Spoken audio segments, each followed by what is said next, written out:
Comunicació, tecnologies de la informació, digitalització, com poden ajudar-nos a tenir ciutats més ben cohesionades. Avui a la ciutat que ens espera la Marta Rovira Martínez, directora de la Fundació Congrés de Cultura Catalana, professora d'universitat, investigadora i editora de Pensem.cat. La pandèmia del Covid-19 ens ha situat de cop en un escenari que no havíem previst i en el qual hem hagut de recórrer completament a la comunicació per mitjans digitals.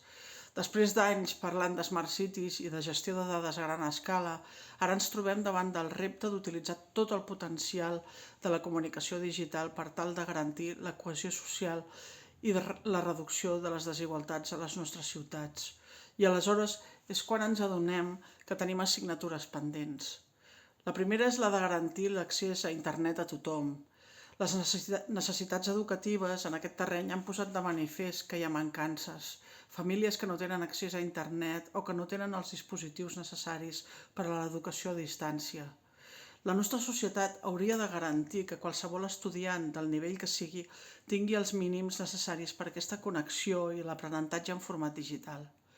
Més enllà dels aspectes tecnològics hi ha el contingut.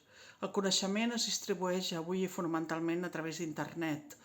La ciència i l'educació generen de forma intensiva continguts que acosten aquest coneixement a les persones.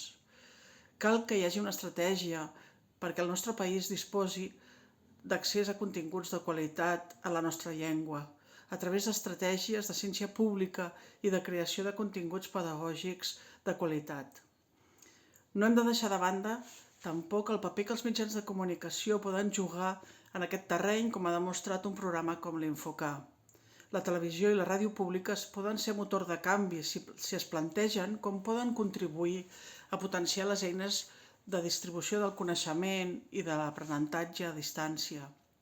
Avui dia, un estudi de ràdio o un plató poden convertir-se fàcilment en una aula, com ha demostrat la Universitat de Harvard o com demostra el fet que el govern britànic ha reclutat 300 mestres amb capacitat per parlar davant de la càmera